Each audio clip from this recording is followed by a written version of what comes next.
Hi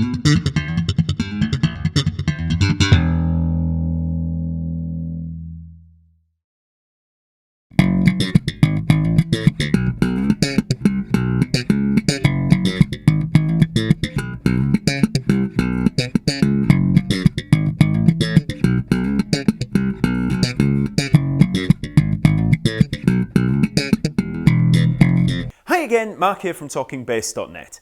This week I'm going to be looking at an awesome new compressor pedal, the CompIQ Mini Pro Compressor from the company Becos.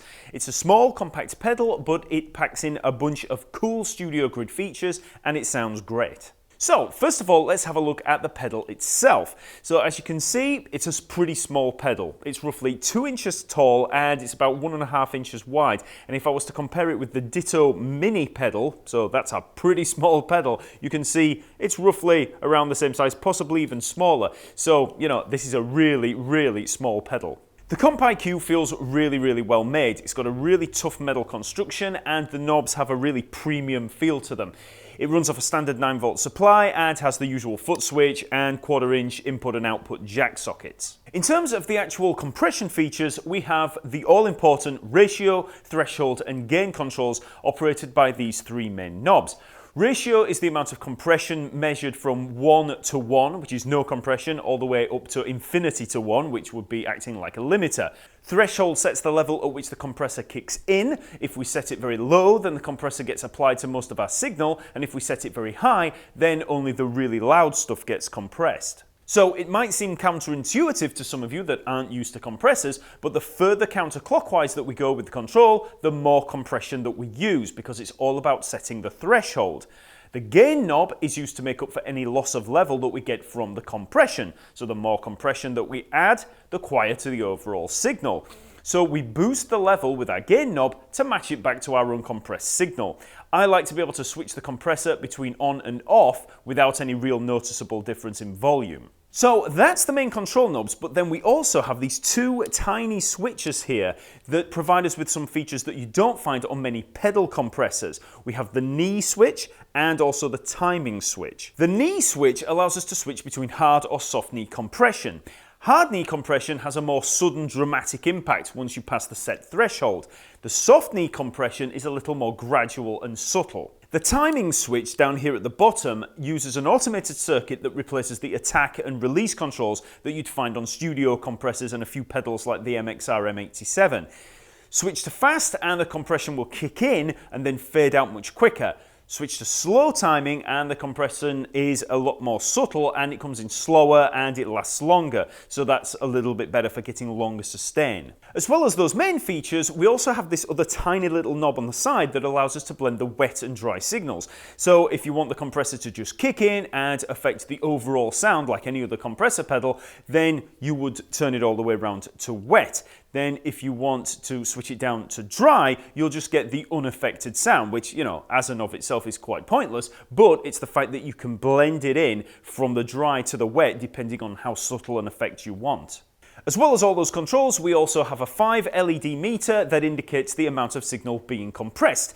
It goes all the way from green up to red, and that's going to indicate that a lot of the signal is passing the threshold and being compressed. So you use that to monitor the compression. So first of all, let's have a listen to how the CompIQ works with the little slap bass. So first of all, here's a bass riff played clean with no compression.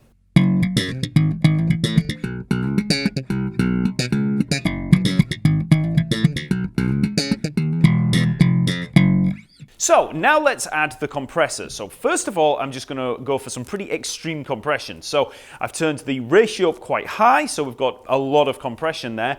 And then for the threshold, I've set it fairly low, so we're going to be applying it to most of the signal. I've set the gain just so that it makes no difference whether I switch the pedal on or off. And then I've set hard knee compression, fast timing, and full wet. So let's have a listen to how that sounds.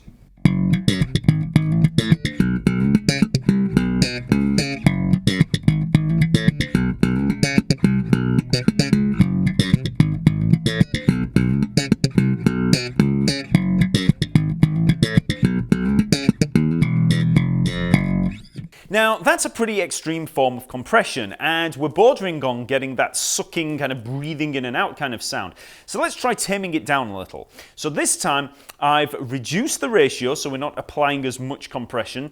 I've raised the threshold, so we're not applying it to the whole signal, we're just applying it to the harder hits in there. I've reduced the gain a little because, you know, we're using less compression, so we don't have as much gain to make up. And then I've used soft knee and slower timing. So let's have a listen to how that sounds.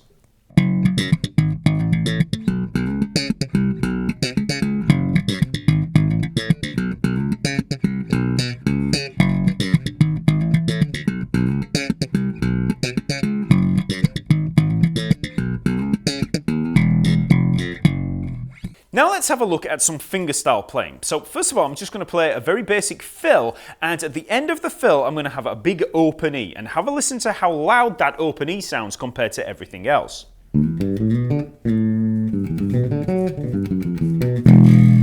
Okay, so big open E there, and it's, you know, a lot louder than the rest of it. Now let's add the compressor.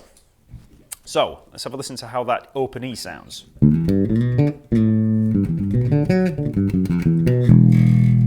Okay, so when I really hit that open E, it's keeping it in check. It's not dominating. So if I switch between them, so I've got that, there's with the compression, without. Now with. Okay, so it just keeps it in check so that it doesn't get out of hand and start distorting everything. So that's the Becos CompIQ compressor. It's got a bunch of compression controls all within a very tiny pedal. I've used this pedal on several of the recent videos and it sounded really sweet and it had a really crisp top end. So I'll link to the pedal in the info below and I'll see you next week.